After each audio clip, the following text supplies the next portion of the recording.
Então, hoje nós vamos falar das bactérias como agentes aí causais de doenças de plantas. Vamos falar de um contextualizar, falar um pouquinho das bactérias, da forma de reprodução, que isso tem importância dentro do contexto das doenças de plantas, mas vamos focar também em exemplos, né? Depois, ao final dessa descrição das bactérias, falando um pouquinho do histórico de identificação das bactérias como agentes causais de doenças de plantas e dar alguns exemplos de doenças de plantas causadas por bactérias. Segundo alguns levantamentos nas bibliografias, né, existem mais de 1.600 espécies de bactérias conhecidas. Isso aumenta cada ano, porque tem identificação de novas espécies, né? Dessas espécies aí que são catalogadas, cerca de 100 espécies causam doenças em plantas. Até a primeira metade do século XIX, não se cogitava a existência de doenças de plantas causadas por bactérias, não tinha identificação de doenças de plantas que fossem causadas por bactéria. Possivelmente, o primeiro relato de doenças de planta causada por bactéria foi atribuído ao pesquisador alemão botânico, né, o Dreyer-Nert, que fez um estudo no recôncavo baiano, identificou a gomose da cana-de-açúcar, né, uma doença da cana-de-açúcar, que tinha como agente causar uma bactéria. Então, foi um marco aí nos estudos de fitopatologia, né, considerando as bactérias como agentes causais de doenças de plantas. Os primeiros trabalhos que foram considerados pelos autores os estudiosos mais contemporâneos, né, foram do americano Burrill, em 82, que atribuiu a queima, uma doença chamada de popularmente queima da macieira e da como uma doença causada por bactérias. Um outro trabalho de um holandês, Walker, em 82 também, ele atribuiu o amarelecimento do jacinto, uma planta, né, chamada jacinto, como também uma doença causada por bactérias.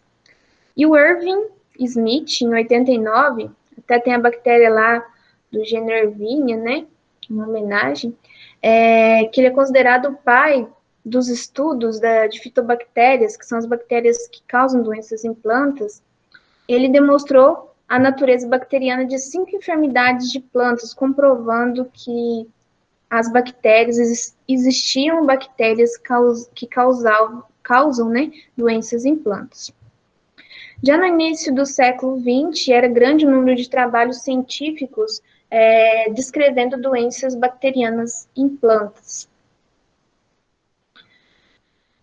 O problema das bactérias, né, causando doenças em plantas, elas são muito severas, né, causam danos econômicos se não forem prevenidas. A principal forma, né, de controle das doenças bacterianas é prevenção, mudas sadias, rotação de cultura, sementes sadias, plantio em épocas com climas adequados para a cultura e desfavoráveis para a doença, e adoção de várias técnicas de manejo cultural, como um espaçamento maior, para evitar a formação de microclima para o desenvolvimento de bactérias, e diversas outras medidas preventivas, né? O controle da irrigação para evitar o excesso de água no solo, que isso é um fator que favorece a ocorrência de doenças também.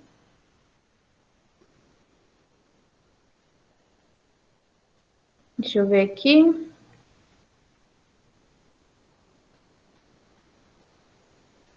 Obrigada, Pedro. Eu achei que eu tinha compartilhado a tela. Valeu.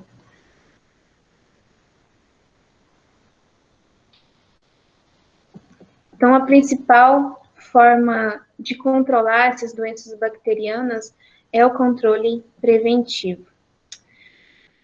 Vamos falar um pouquinho, então, das características das bactérias, né? São organismos unicelulares com células procariontes, ou seja, que não tem o núcleo ali delimitado pela carioteca, né?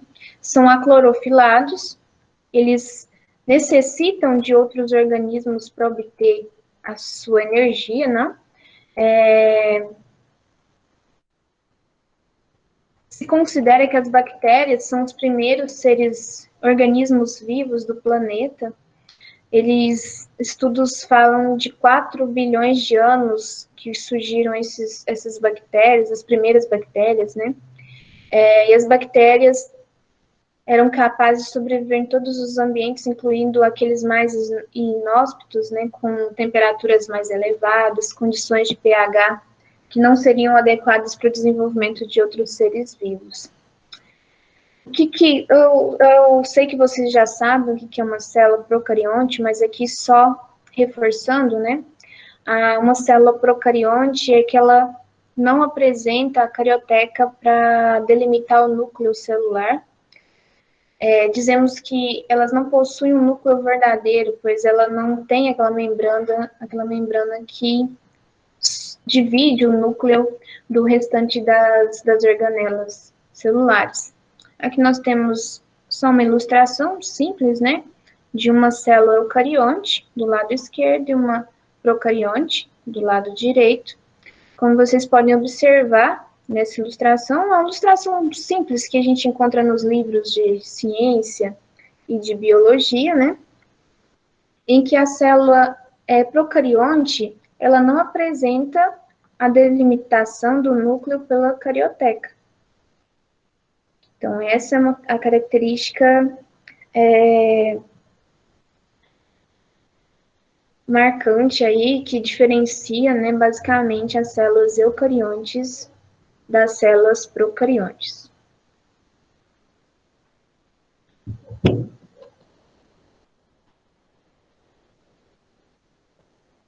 As células procariontes, elas exibem a mesma estrutura molecular que a eucarionte, por exemplo, mitocôndrias, retículo endoplasmático liso e rugoso, complexo de Golgi, plasmídios, os lisossomos, né, vacúolos. As dimensões das células bacterianas, falando aí especificamente, são organismo, como a gente falou, unicelular. Vocês lembram que a gente estudou na terça-feira os fungos, que os fungos que causam doenças em plantas, a maioria é pluricelular, que forma as hifas, né, que são aquelas estruturas que até é visível quando tem lá uma fruta, por exemplo, afetada por um fungo causando uma doença, você vê aquela massa esbranquiçada, que de longe parece até um algodãozinho, dependendo do fungo, né? Aquilo ali é um complexo de hifas, então são pluricelulares, a maioria dos fungos, né? Temos algumas espécies de fungos que são unicelulares, mas não causadoras de doenças de plantas. Vamos falar aí as leveduras, né, que são unicelulares. Mas as bactérias, elas são unicelulares. Compostos, então, é um organismo simples, né? E essas células bacterianas, elas medem aproximadamente de 0,5 a 1 micrômetro, tá? De comprimento por 1 a 0,5 de diâmetro. Isso para bactérias de formato de bastonete. Tem as de formato esférico, que tem em torno aí de 0,5 micrômetros de diâmetro. Temos bactérias, então, em formato arredondado, em formato de bastonete, espirilo, bacilos, vibrião, né? Com relação à motilidade, à movimentação das bactérias. As bactérias, elas podem ser móveis ou imóveis. Quando a gente fala das bactérias móveis, né, o movimento delas se dá de forma ondulatória, rotatória, principalmente pelo uso de flagelos que algumas espécies de bactérias apresentam. O que são esses flagelos? Flagelos, né? São filamentos contráteis que são apenas visíveis, são minúsculos, né? Uma célula, imagina você ver os filamentos, esses flagelos em torno da célula, apenas para o microscópio óptico, né? E quando se utiliza métodos de coloração da célula bacteriana para identificar. Mas aí, com estudos, né, desses tipos de bactéria, foi possível identificar a disposição desses flagelos nas bactérias que apresentam motilidade. Tem algumas que não apresentam os flagelos, que são as átricas, né? Que tá aí na imagem, né? Identificando, ela não apresenta essa presença dos flagelos para movimentação, então não são móveis. As mótricas, quando possui apenas um flagelo na posição polar, como vocês estão vendo na segunda imagem. Temos as lofótricas, quando possui um tufo de flagelos em uma posição polar também. E as perítricas, que possuem flagelos distribuídos ao longo da célula bacteriana. Nessa representação aqui, que é só uma ilustração, apresentando apenas um flagelo aqui, que é considerada monótrica, tá? Nessa ilustração, vem falando das estruturas básicas, né, da célula procariótica, né? Os pili, estão vendo aqui na ilustração, são essas microfibrilas, né, que envolvem a célula. Elas têm função de ancoramento dessa célula no meio, por exemplo, a causar doença na planta, para ela conseguir se ancorar na superfície do tecido que ela vai colonizar. E também esses pilos, né, que é o conjunto desses pili, tem a função de recombinação genética para ancora com outra célula bacteriana e tem a troca de plasmídio, que são essas estruturas que apresentam componentes de DNA, para ter uma variabilidade genética, tá? Então, aqui no 2 é o plasmídio. Plasmídios são pequenas moléculas de DNA que ficam coexistentes no nucleóide, e algumas espécies de bactéria, para ter uma maior diversidade genética, tem um ancoramento dos pili e há uma troca de plasmídio, tá? O citoplasma é o líquido, né, interno da célula, a membrana celular que protege, né, que envolve, que recobre essa célula. O nucleóide, que identificado pelo número 8, é onde está a molécula de DNA, com proteína associada. Ela está delimitada pela membrana, ela não possui o núcleo verdadeiro delimitado pela carioteca, né? É uma célula procariótica. O flagelo, aqui no 9, que a gente acabou de falar, né, que é responsável que muitas espécies de bactérias têm, que é responsável pela motilidade, pela movimentação dessa bactéria no meio. Não sei se vocês já ouviram falar de bactérias gram-positivas e gram-negativas e as micoplasmas. Para identificar isso a nível de laboratório, isso é importante muitas vezes para considerar a forma até de tratamento dessa bactéria. Em bactérias também que causam doenças humanas, né? Esse teste, para avaliar qual que é o tipo de bactéria, gram-negativa, gram-positiva, é um teste feito em laboratório, que consiste em um teste em uma técnica de coloração das células. Qual que é a diferença que as bactérias gram-positivas e as gram-negativas apresentam, que possibilita ou não a coloração quando se usa o corante usado para essa técnica é o cristal de violeta, para identificar se essa bactéria é do tipo gram-negativo ou gram-positivo. Então, como que funciona essa técnica de coloração? Para a classificação de bactérias quanto ao tipo de parede celular. Vou explicar para vocês. As bactérias que são chamadas de gram-positivas, elas possuem uma parede celular mais impermeável. Então, nesse álcool usado lá no laboratório, onde é diluído o cristal violeta, ele não consegue entrar dentro dessa célula.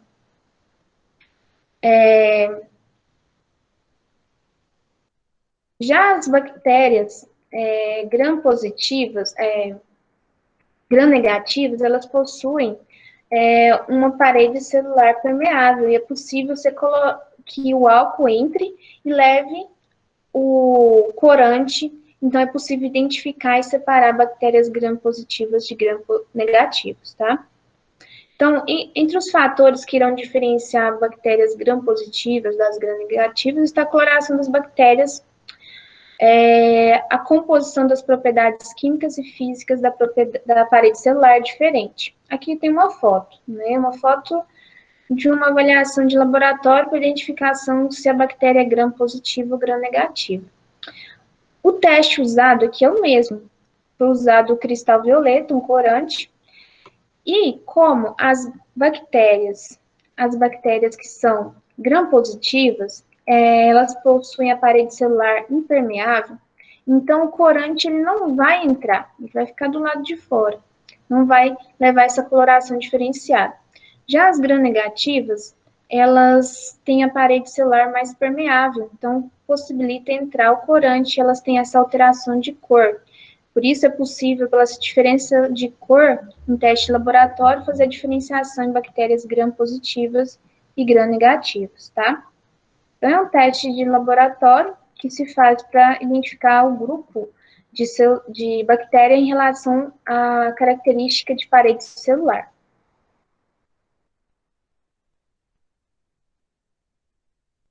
É chamado de coloração de Gram, que é um tipo aí de teste para identificação do tipo de bactéria, tá? As bactérias gram-negativas possuem a parede celular mais permeável, assim o álcool utilizado na coloração consegue remover de dentro da célula o complexo que forma entre o cristal violeta, corante usado para identificação desse tipo de bactéria dentro da célula. Então, por isso que fica com essa cor mais avermelhada, gram-negativa, que ela tem a parede celular mais permeável. Já a gram-positiva tem uma parede celular com difícil permeabilidade, né?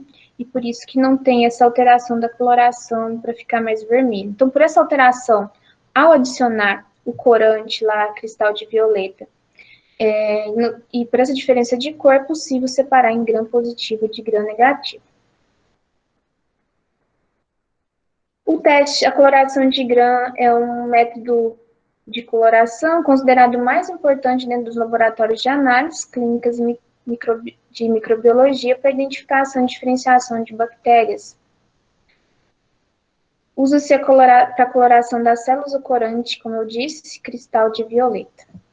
Reprodução das bactérias, né? São seres unicelulares, não tem como ter reprodução aí sexuada. A gente falou que lá nos fungos ocorre a recombinação, né? As hifas que tem compatibilidade, tem troca lá de material genético e tem formação de esporos sexuados e assexuados, né? A reprodução das bactérias ocorre pela forma de fissão binária, também chamado de cisciparidade. É o nome desse processo dado pela forma de reprodução, onde uma célula forma duas outras novas células, e dessa forma vai aumentando a carga de células bacterianas no meio, tá? Por exemplo, uma planta que é infectada por uma bactéria, tem muitas bactérias algumas bactérias, por exemplo, que são transmitidas por insetos vetores, que é o caso lá do greening dos citros, né? O vetor, que é o psilídeo, ele suga a seiva de uma planta doente, adquire, porque essa bactéria está ali na seiva da planta, adquire essas células bacterianas, que vão ficar ali dentro do corpo do inseto, só que como é uma bactéria específica de planta, não vai fazer mal ali para o inseto.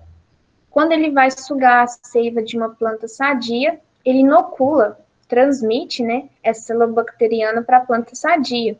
E às vezes são poucas células que chegaram ali na planta, só que elas começam a ter a fissão binária, e em poucas horas você tem milhares, milhões de células bacterianas dentro da planta que começam a afetar o sistema da planta, e dentro de semanas ou meses, dependendo da doença, né, você já observa os sintomas ali na planta, prejudicando o funcionamento normal dessa planta.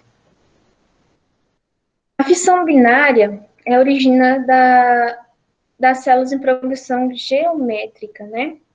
Vou mostrar para vocês. Essa aqui é uma curva que mostra o crescimento de células bacterianas em um meio qualquer. Temos, por exemplo, bactérias que desenvolvem no organismo humano, em animais, em até bactérias que desenvolvem matéria orgânica, né? Todas essas bactérias, né, elas primeiro têm uma fase de adaptação ao meio, onde o crescimento não ocorre, né, onde ela está se adaptando ao meio. É chamado de fase de adaptação, onde o crescimento, onde a divisão, a fissão binária é muito lenta, porque ainda as células bacterianas estão se adaptando àquele meio. Depois tem a segunda fase, que é chamada de fase logarítmica, que eu vou mostrar aqui, ou também fase exponencial, onde já ocorreu uma adaptação dessas bactérias ao meio e tem um crescimento rápido, uma multiplicação rápida de células por fissão binária. Então, tem um crescimento alto do número de células bacterianas do meio. Nós temos a terceira fase, que é chamada de fase estacionária, onde o número de células geradas é igual ao número de células que morrem. Então, tem um equilíbrio ali, nessa curva de crescimento do número de células bacterianas. Está em equilíbrio. E a terceira fase é a fase de morte ou declínio. Isso ocorre quando está tendo, por exemplo, escassez de nutrientes ali no meio que essa bactéria está. Ou até mesmo no corpo humano, né? Vamos falar, quando está tendo uma luta ali do sistema imunológico daquele nosso, podemos falar, com relação a essas células. Então, vai ter um ataque, né? Vamos falar assim, do nosso sistema imunológico, matando essas células. E quando a gente está sarando de uma infecção, então você vai ter o declínio do número dessas células bacterianas. Ou também até pela uma ação de um antibiótico, né? Para ter a redução desse número de células. Então, a fase chamada de fase de morte ou declínio, onde o número de células formadas ele é menor do que o número de células de bactérias que estão morrendo. Tá? Então, reduz a quantidade aí de bactérias no meio. Nessa ilustração aqui, é para vocês pensarem um pouco, entenderem um pouco como é rápido o crescimento bacteriano no meio. Isso aqui é uma ilustração de o crescimento bacteriano em uma placa de Petri com meio de cultura para a bactéria, onde foi inoculado algumas células bacterianas. Isso, por exemplo, você está tendo ali uma planta com sintoma de bactéria, você pega um pedacinho ali do tecido que está afetado e coloca lá na placa de Petri. E aqui foi feita análise microscópica, isso aqui é só uma ilustração, né? Mas de um trabalho que é feito ali num laboratório de pesquisa, do crescimento das células bacterianas de 15 em 15 minutos, tá? No momento da inoculação, 15 minutos depois, meia hora depois do primeiro momento, 45 e uma hora depois. Os pontos em vermelho indicam as formas de bactérias originais. E as outras cores indicam as formas que passam por mutação, que ocorre mutação, né? Vamos falar um pouquinho, considerando essa questão de mutação, né? Vamos falar um pouquinho de doenças bacterianas humanas. Vocês sabem que nos últimos anos a gente não compra nenhum tipo de antibiótico sem receita médica. Assim deve ser, né? Assim é o certo. A gente sabe que tem, às vezes, algum estabelecimento que não cumpre, mas assim deve ser, de acordo com as recomendações aí do Ministério da Saúde. Isso é para evitar a seleção de bactérias resistentes a antibióticos, que começou a ter problemas de infecções que não eram mais, não estava tendo sucesso de ser controladas, infecções aí de doenças humanas, né, causadas por bactérias, que já não estavam tendo mais sucesso de ser controladas com os antibióticos que tem no mercado. Porque muita gente tinha, às vezes, tô com uma dor de garganta, vou ali tomar uma amoxicilina. E toma 3 dias, toma 2 dias, melhorou, para. Então, tomando de forma errada e de forma muito contínua, dessa forma é como a gente fala da pressão de seleção quando você aplica um produto químico lá na lavoura, de forma repetida. Você vai selecionar já os organismos que têm a genética resistente àquela ação. Assim funciona com os antibióticos também. Por isso que passou a ter um maior controle, para evitar a seleção de bactérias resistentes aos antibióticos, para não chegar num ponto de ter a chamada superbactéria, de que não teria nenhum remédio aí na indústria farmacêutica capaz de curar uma determinada infecção. Então, por isso que passou a ter mais controle na venda de antibióticos no Brasil. As bactérias, falando do crescimento das bactérias fitopatogênicas, ou seja, as bactérias que causam doenças em plantas. Elas geralmente crescem mais lentamente do que as bactérias que vivem em matéria orgânica, as bactérias saprófitas. O crescimento é mais lento, chega aí 48 horas para atingir esse máximo de crescimento, né? Já as saprófitas, que vivem em resto de cultura, em matéria orgânica, e que também podem ocasionar infecções em plantas, né? Algumas vivem, fazem parte aí do seu, podendo tanto adaptar de forma saprófita como de forma fitopatogênica, elas têm um crescimento, as saprófitas, mais rápido. As bactérias fitopatogênicas são organismos bastante versáteis.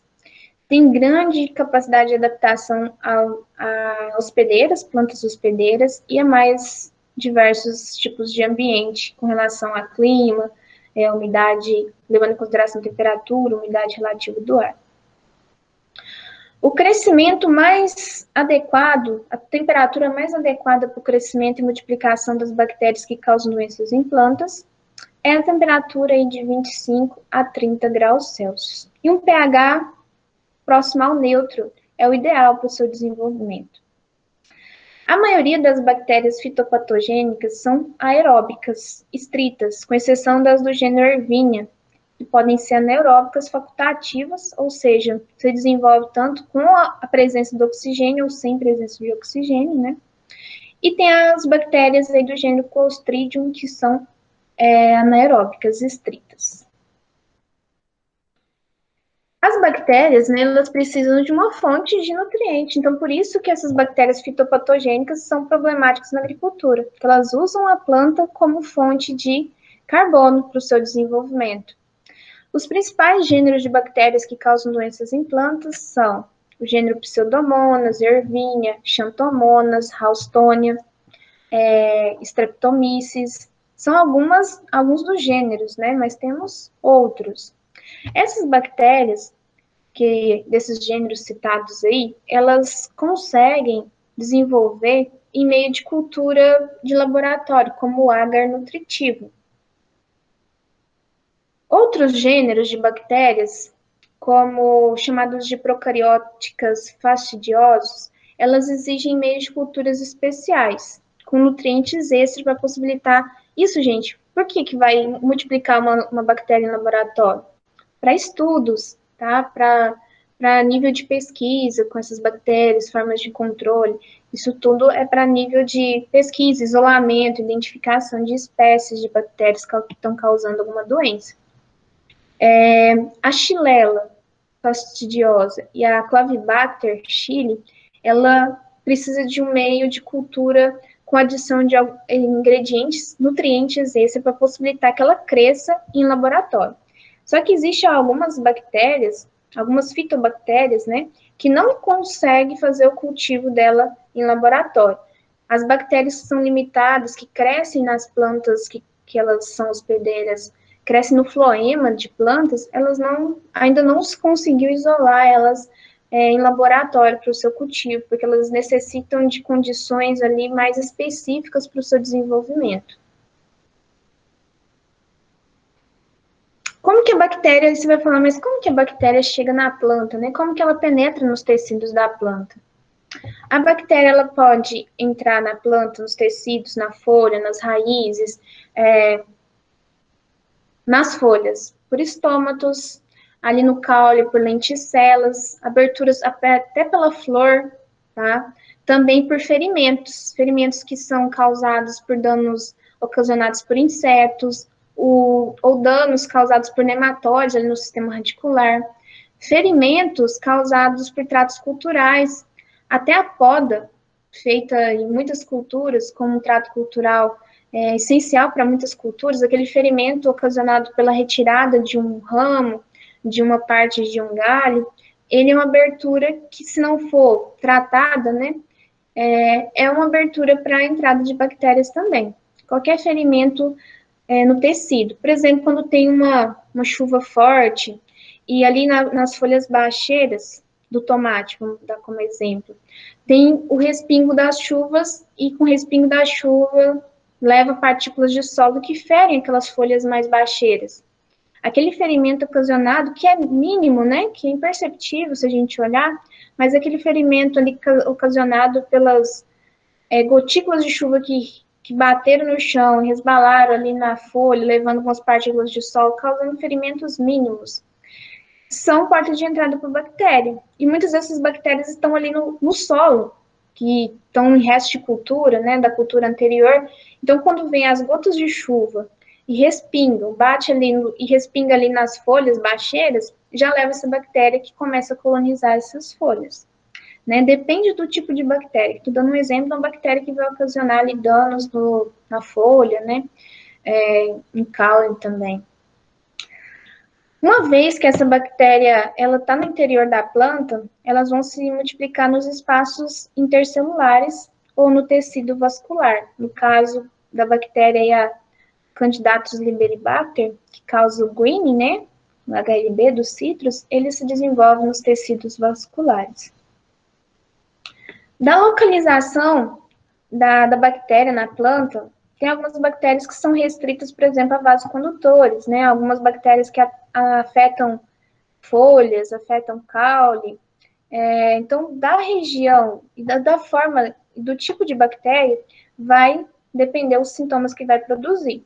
Por exemplo, uma bactéria que afeta o sistema vascular, ela vai promover sintomas de uma planta que está sem chegar ali a seiva de forma adequada. A Haustonia solanaceae é uma bactéria que coloniza o tecido vascular do tomateiro. Aí você observa uma murcha na planta de tomate. Começa uma murcha nas folhas mais novas e essa murcha em poucas horas vai tomando a planta até a planta morrer. Já a bactéria que causa o greening nos citros, você observa folhas amarelecidas e as folhas não chegam a ficar murchas, elas ficam com amarelecimento e a planta vai ter queda de produção, vai ter frutos pequenos, frutos deformados, né? Então, depende da bactéria, mas ela pode produzir diversos sintomas. Se colonizar espaços intercelulares, muitas que colonizam esses espaços intercelulares, né? A gente falou ali das que colonizam o sistema vascular, causam murcha, morte, folhas amarelecidas, o cancro. Agora, as bactérias que colonizam espaços intercelulares, elas podem produzir formação de podridões, como a do podridão ali no pimentão, causado por bactérias, manchas, crestamento, formação de galhas, né? Aqui só mostrando, né, uma forma de entrada da bactéria, é a própria abertura natural, os estômatos, né? As lenticelas também, que são esses órgãos de arejamento, encontrado no caule de algumas plantas, não são todas as plantas, né? É uma abertura aí natural também, que é uma porta de entrada de bactérias. Essa imagem aqui, quando a gente fala o que é fasciação, é um sintoma de doença, né? Isso aqui é uma planta de gerânio, uma planta ornamental, né? E vocês estão vendo esse raminho aqui todo encarquilhado, todo pequenininho, né? Isso é chamado de fasciação, que o tecido, ele fica muito achatado e ramificado, com muito, vamos falar, compactado, tá? Esse caso aqui, dessa fasciação no gerânio, é causado pela bactéria Rhodococcus fascians. O gerânio é essa plantinha aqui, ó. É ornamental, né? Bem bonitinho. Isso aqui mostrando, então, um sintoma de fasciação causada por uma bactéria. Vou dar alguns exemplos, né, de doenças bacterianas causadas, alguns exemplos de plantas afetadas por bactérias. O primeiro é o cancro cítrico. É uma das principais doenças da citricultura. uma doença muito preocupante, os produtores de citros têm problema com essa doença e gastam dinheiro para evitar que essa doença chegue na sua lavoura, porque é uma doença muito devastadora. Vocês estão vendo aí imagens de fruto com esse sintoma, né? Isso é chamado de cancro, né? Que isso aqui, as células bacterianas, elas estão colonizando os espaços intercelulares e causam essas manchas, essa mancha endurecida, escurecida. E aqui nas folhas, cada manchinha que tem milhares, né? Vamos falar milhões de células bacterianas colonizando esse tecido. Essa doença, ela afeta todas as variedades de laranja. Laranja pera, laranja Natal, Hamlin, diversas variedades, né? Todas. Nenhuma é resistente, tá? O limão cravo, né? O limão China, que a gente chama, ele é resistente. Mas laranjas não. Como eu disse, é uma das mais graves doenças da citricultura. Não tem medida curativa, tá? Tudo tem que ser preventivo. A medida curativa não é eficiente, então tem que prevenir essa bactéria chegar no campo. Essa doença é causada pelas Xanthomonas axonopodes, da Patovar citri. As plantas infectadas, elas devem ser eliminadas e não plantar naquela área por mais de 2 anos para dar um vazio ali sanitário. As medidas que os produtores tomam, né, uma delas é ter um controle da entrada de veículos e de pessoas nas lavouras de citros. Por exemplo, o que é esse controle? Todo carro, todo caminhão, todo ônibus que chega ali na área de produção, né, comercial de citros, eles devem ser desinfectados. Passa por um rodilúvio, onde o carro é lavado, o ônibus. Também são pulverizados um produto para matar essas células bacterianas embaixo ali no paralama do carro, para que mate qualquer célula bacteriana que está vindo ali junto com partículas de solo ali no carro.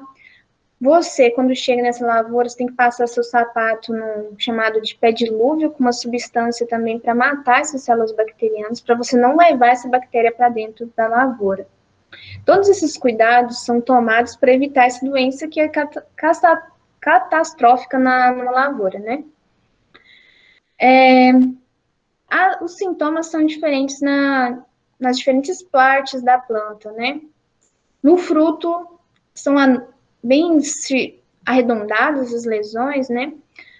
Com uma linha circular amarelada em volta. Com o avanço da doença na planta, no fruto, pode levar a rachaduras do fruto. O controle preventivo, como eu disse. Professor, Oi? e interiormente, tipo, causa algum dano? Assim, claro que deve causar, mas tem como notar também esse sintoma por dentro do fruto? O fruto ele fica mais ácido, ele não vai se desenvolver de forma adequada, ele não vai ter o tamanho adequado, ele vai cair precocemente antes de amadurecer. O fruto fica comprometido, sabor, né, acidez muito elevada, com a queda, porque tem uma queda grande de folhas numa planta afetada, porque essa doença ela afeta tudo, ela vai afetar folha, ramo e fruto, né? Então você vai ter uma queda alta de folha, então vai ter pouca fotossíntese, isso vai interferir no enchimento do fruto e o fruto também está afetado, tem queda também de fruto, então afeta a planta de uma forma assim que você não tem como colher comercialmente naquela planta. E ela vai se disseminando. Se você tem uma planta doente na sua área, ela vai disseminar com uma grande rapidez para as outras plantas que começam a manifestar sintomas também. Então, por ser tão devastadora essa doença, né, tem que ser todas as medidas preventivas. Primeira coisa, gente, muda sadia.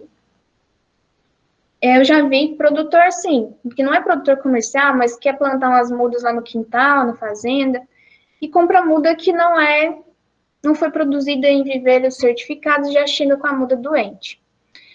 Isso é uma catástrofe, né? Que considerando, claro, né, a gente sabe que não é uma catástrofe real, né? Mas vamos falar ali no que não é uma lavoura comercial, mas vamos falar Esse produtor lá tem no seu pomar caseiro mudas de laranja, que estão com boa produção, mexerica, e ele leva essa muda doente.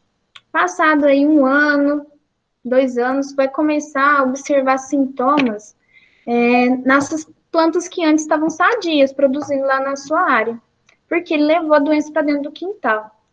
E isso, como que o produtor vai fazer depois para ter um pomar caseiro ali sadio de novo? Ele tem que cortar todas as plantas cítricas da área, do quintal, deixar uns 2 anos sem nada plantado e depois adquirir muda sadia e plantar de novo. Porque se ele pegar, tá doente essas aqui, vou comprar uma sadia e plantar aqui. Não adianta, gente. Não vai desenvolver, porque a doença vai passar ali para as outras plantas e vem pelo vento. O vento traz células bacterianas. Tá dentro do pomar, ali tem uma planta doente. Vai vir para essas plantas sadias, né, e vai começar a manifestar sintomas. Outras medidas, quebra-vento, isso para lavoura comercial, né, o quebra-vento vai reduzir a chegada dessas... Por exemplo, tem um vizinho, no estado de São Paulo tem muito produtor de laranja, né, aqui em Minas também no Triângulo Frutal tem bastante, né, até Prata, alguns municípios, inclusive a gente faz parte do cinturão citrícola do Brasil, né, Triângulo Mineiro mais estado de São Paulo. Mas, vamos falar, tem um vizinho que está com pomar com problema de cancro, e você está produzindo aqui 2 quilômetros próximo àquela área. Pelo vento, vem, né? Insetos polinizadores trazem essas células bacterianas e vão disseminando. Então, uma forma de evitar a chegada pelo vento é plantar uma cerca viva, um quebra-vento, né? Outra forma de prevenção é aplicar produtos à base de cobre, fungicidas à base de cobre. Os produtos à base de cobre, eles formam uma camada ali protetora, né, nos tecidos da planta e evita a entrada da célula bacteriana dentro desses tecidos. O controle do minador dos citros. Acho que eu não tenho a foto aqui, mas o minador dos citros é um insetinho que causa danos nas folhas mais novas. Eles vão alimentando ali do mesófilo foliar e formam tipo uma mina. Vocês lembram do minador lá do café, né? É outra espécie, mas causa aquele mesmo sintoma. E esse dano causado pelo minador dos citros é porta de entrada para o cancro também, tá? Esse dano causado em brotação. Então, o controle desse minador é também uma forma de evitar a entrada da doença na planta. E medidas complementares, como eu falei para vocês, controle de acesso de pessoas e veículos nos pomares, desinfecção de equipamentos e máquinas, inspeção de pomar, quanto à identificação de plantas sintomáticas, quando identificar, fazer o corte e a retirada dessa planta da área para evitar que dissemine para outras plantas, né? Nessa imagem aqui, é um rodilúvio de uma fazenda. As fazendas comerciais, gente, eu fiz algumas pesquisas na minha época de doutorado em fazenda de citros, então todas as fazendas que a gente ia, tinha rodilúvio, tinha pedilúvio, que era utilizado para desinfecção de veículos, e também dos nossos sapatos, né, no pedilúvio, que a gente passava o calçado lá, para matar qualquer célula bacteriana que a gente estaria trazendo de outras áreas que a gente tinha ido. Então, para isso, usa produtos à base de amônia quarentenária, também hipoclorito de sódio, né, para fazer essa desinfecção de carro e também dos sapatos. Tem outros produtos, como o dicloroconato de cloroxidina, que é indicado para limpeza e desinfecção de mãos, tá? Nos pontos de acesso da propriedade, é recomendado instalar esses rodilúvios, né, que é para lavar os carros, pulverizar essas substâncias aí como a amônia quarentenária, para matar essas bactérias. Também nas fazendas que eu ia, nessas pesquisas, a gente tinha que tirar tudo do porta-mala, eles tinham uma bombinha, né, essas bombinhas costais, passava, pulverizava ali o porta-mala por baixo dos pneus do carro, ficava ali uns 20 minutos fazendo uma desinfecção do carro para a gente evitar de entrar com essas bactérias que causam o cancro cítrico, né? Então, é um cuidado que tem, porque é uma doença realmente bem devastadora. Isso aqui é só uma foto, né, de uma fazenda em São Pedro do Turvo, que teve que destruir, derrubar, né, 25 mil pés de laranjeira, porque o cancro cítrico estava muito alastrado na área. Então, quando alastra, quando tem grande quantidade de plantas infectadas, infelizmente, você tem que disseminar seu pomar, para esperar aí uns 2 anos sem plantar laranja e depois voltar a plantar de novo, porque senão, se você tira as plantas doentes e já vem com mudas novas, a bactéria está ali na área e vai voltar a causar problema, né? Outra bactéria séria ainda dentro da agricultura é a Candidatus liberibacter, que causa o greening, Juan Globin dos citros, ou para abreviar esse Juan Globin, o HLB, que, como eu já disse, acho para vocês, esse nome aí, Juan Globin, significa dragão amarelo, né? Porque foi uma doença identificada primeiramente na China, se eu não me engano.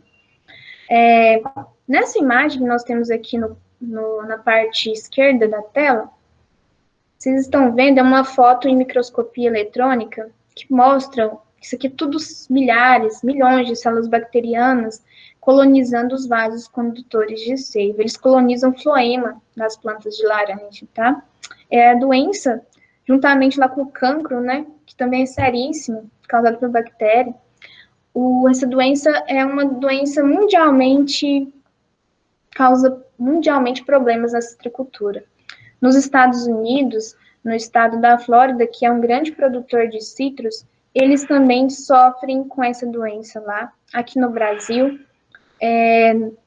na China também, é uma doença que está disseminada aí nas áreas de produção de citros no mundo e é um problema grave de redução de produção das lavouras de citros, né? Essa doença, diferentemente do cancro, lá que não tem nenhum inseto vetor associado, né? O principal carreador das bactérias que causam cancro são os homens, né? Aqui, o agente de dispersão dessa bactéria, Candidatus liberibacter, nós temos a Candidatus liberibacter africanos e a Candidatus liberibacter asiáticos, né? As duas são identificadas no Brasil. Não me lembro agora, parece que tem uma de maior ocorrência, mas não me recordo agora.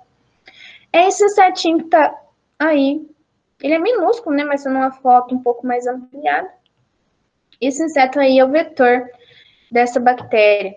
Ele que suga uma planta doente de citros, adquire a bactéria e ao sugar uma planta sadia, ele transmite essa bactéria para a planta.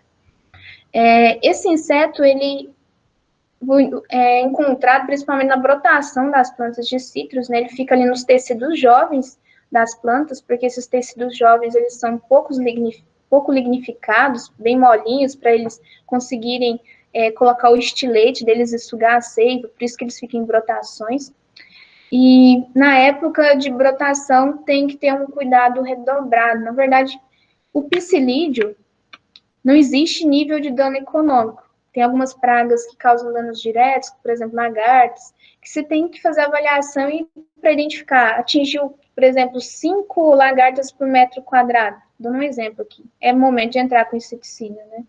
Para inseto vetor, não, gente. Para inseto vetor, tendo um na área, já tem que pulverizar. Na verdade, o produtor não espera achar o inseto, ele fica fazendo pulverizações preventivas, né? Instala armadilhas na área para aquelas armadilhas amarelas, adesivas, para fazer o monitoramento desse inseto vetor, né? E aqui vocês estão vendo sintomas dessa doença causada pela bactéria, né, Candidatus liberibacter, em citros. Eu até mostrei para vocês, né? Mas vamos relembrar, porque agora a gente está falando especificamente de doenças bacterianas. Frutos deformados, onde essa parte aqui central do fruto, quando você parte ele, ela não está centralizada, está deformada. As folhas ficam amareladas em parte da planta, não é um amarelecimento generalizado. Primeiro tem um galho que começa a aparecer esse amarelecimento. Aqui a gente está vendo as folhas de uma planta afetada por essa bactéria, amarelada também. Essa bactéria ela vai colonizando os vasos condutores, né? Qual que são as medidas de controle, pessoal? Medida de controle é controlar o vetor, psilídeo, retirar plantas com sintomas, porque uma planta dessa na sua lavoura, ela é foco de transmissão dentro da área. Vai ter psilídeo sugando seiva aqui, transmitindo para as plantas sadias. Então, é até legislar, dentro do estado de São Paulo, é obrigatório o produtor retirar a planta com sintoma, cortar, tá? Vai lá o monitoramento ele é feito frequente dentro da área, e aí os responsáveis por esse monitoramento vão marcando as plantas que estão com sintomas, e depois vem o pessoal com motosserra, corta rente ao solo, passa um herbicida no toco ali, ou um óleo, né? Porque se brotar, esse broto está infectado também. Então tem que passar um produto, um herbicida ali no toco, para não ter broto, porque o broto dessa planta também vai ser um foco de disseminação da doença. Então, corta ela rente ao solo, passa um herbicida para evitar a brotação e tem que ir retirando essas plantas doentes dentro da área. Uma forma, além do controle químico do vetor, tem o controle biológico, que é com o uso da Tamarix radiata. Vocês estão vendo aí, uma foto não está tão nítida, né? Mas é uma vespinha que faz a oviposição dentro das ninfas do psilídeo. Como o psilídeo está associado na transmissão da bactéria, se controla o vetor, você vai ter menos problemas com a doença. O uso da Tamarix tem sido alvo de estudo, né, de muitas instituições de pesquisa, como universidades, como na Exalc, né, tem tido lá no Departamento de Entomologia muito estudo, e outras instituições de pesquisa também, com relação ao controle biológico e as formas de controle biológico do vetor e outros estudos considerando o controle dessa doença em citros. Essa vespinha é criada de forma massal, né, em casas de vegetação. No momento, quando a gente for estudar entomologia, eu vou falar um pouquinho mais sobre controle biológico, né, de insetos, e a gente vai entrar com mais detalhes nesse ponto. Mas ela é criada de forma massal para produzir muita vespinha tamarixia, e ela é liberada nos pomares.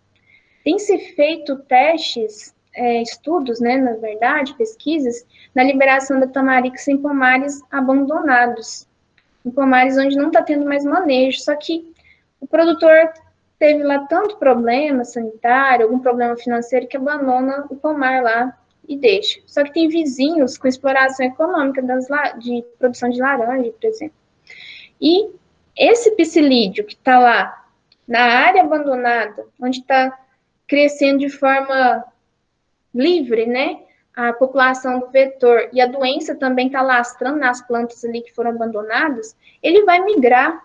Tem um estudo de dispersão, que depois eu vou mostrar para vocês quando a gente estiver estudando entomologia também, é a dispersão num raio até grande de quilômetros, onde esse psilídeo vai sair dessa lavoura, sai com a bactéria, contaminado com a bactéria, né? E contaminado não, né? Porque ele não é um hospedeiro, ele vai sair carreando essa bactéria no seu organismo e vai chegar na lavoura do vizinho que está lutando para produzir bem, fazendo todo o manejo e transmitir essa bactéria nessa área. Outra doença de bactéria é parasite. Vocês veem que aqui nós temos muito problema com bactéria na citricultura brasileira e mundial também, né? Que é a doença chamada de clorose variegada dos citros, que tem a sigla comumente chamada de CVC, tá? Essa doença, ela é chamada também de amarelinho, pelo sintoma que ela ocasiona na planta, e ela é causada pela bactéria Xylella fastidiosa. Essa bactéria, ela afeta todas as variedades comerciais de citro. É uma bactéria que coloniza o xilema da planta. Ela obstrui os vasos responsáveis pelo transporte de água e nutrientes, então vai causar esse amarelecimento na planta. A bactéria é transmitida por cerca de 12 espécies de cigarrinho. É uma bactéria também que está associada a insetos vetores, só que aqui diversas espécies de cigarrinho. Aqui nós temos foto, né, do lado direito da tela, de frutos com essas manchas escurecidas, que já é sintoma da clorose variegada dos citros. Qual que são aí os problemas dessa doença na citricultura? os frutos ficam empedrados, duros, né, pequenos, eles amadurecem precocemente, porque essa associação dessa bactéria tem uma relação com o aumento do etileno na planta, então vai ter um amarelecimento ali precoce desses frutos, sem estar no ponto fisiológico de maturação. O fruto fica bem pequeno, 75% do seu peso a menos. O avanço da doença, os frutos ficam com a característica queimada, né? Como vocês estão vendo, aqui a foto não está muito de perto, mas ficam com o aspecto de uma mancha escurecida. Os sintomas, pode ser, em muitos casos, sintoma de doenças bacterianas, né? Não só da clorose, mas muitos podem confundir como sendo uma doença fúngica, o amarelecimento, às vezes, confundido por algum problema de nematóide, né? Mas os principais sintomas causados por bactérias fitopatogênicas, quando ela atinge, a gente falou de algumas bactérias que atingem a nível vascular, né? Não tem como você ver isso, né? Você vai ver os sintomas secundários, amarelecimento, murcho. Mas quando as bactérias afetam o tecido ali, causando sintomas primários, ela está no tecido e está causando sintoma no tecido, uma forma de a gente observar sintoma é que ela causa uma podridão mole, né? Muitas vezes associada a um cheiro bem, bem ruim, né? Quando ela afeta, por exemplo, frutos, quando ela afeta ali raízes de plantas, quando ela afeta tubérculos de batata, ela causa uma podridão mole e gera um cheiro bem desconfortável, bem ruim, né? Nosso tempo já está bem adiantado, né? Mas essa aqui foi uma doença que eu citei para vocês. Lembra de eu falar do teste do copo? Tem uma murcha causada por fungo e uma murcha no tomateiro causada por bactéria, né? As duas murchas têm sintomas iguais no campo. Só que uma forma de identificar é o teste do copo. Porque se você corta um pedacinho do caule lá da planta com sintoma e coloca num copo com água e tiver essa exudação esbranquiçada, é bactéria. Porque isso aqui são milhões de células bacterianas formando aí o pus bacteriano, né? E se for causado pelo fungo aí do gênero Fusarium, que causa esse tipo de murcha no tomateiro, não vai ter exudação, tá? Então é uma forma de diferenciar. Aqui só mostrando, né, podridão mole do tomate, dos frutos de tomate, é uma bactéria do gênero Pectibacterium. Eu não vou entrar em detalhes aqui. A porta de entrada dessa bactéria nos frutos são algum dano causado na superfície, aqui no caso, ó, um dano por broca, uma fase larval de um lepidóptero praga, né? Uma lagartinha fez um furo aqui no fruto, está danificando internamente o fruto, e esse ferimento é a porta de entrada para a célula bacteriana aí, que causa essa podridão mole dos frutos. Uma característica dessa podridão mole, para falar, isso aqui é fungo ou bactéria, ela causa uma degeneração do tecido do fruto que fica parecendo uma bexiguinha de água. Fica só a parte da epiderme ali e o fruto fica todo amolecido do seu interior. Claro, né, gente, não tem valor comercial nenhum esses frutos, levando perdas aí grandes na lavoura. E para evitar, controlar insetos praga, fazer pulverizações preventivas de bactérias com produtos à base de cobre, para formar uma proteção nos tecidos, para evitar a entrada dessas bactérias. Na aula da semana que vem, nós vamos começar a falar dos vírus como agentes causais de doenças de plantas, né? Nós vivemos uma realidade do vírus, né? De uma espécie de vírus aí problemática para nós humanos, mas nós vamos falar aí dos vírus que também, né, são agentes causais de doenças em plantas. Bom, finalizamos a nossa parte de apresentação do conteúdo de hoje. Aí eu vou deixar aberto, né, para perguntas após a finalização da gravação.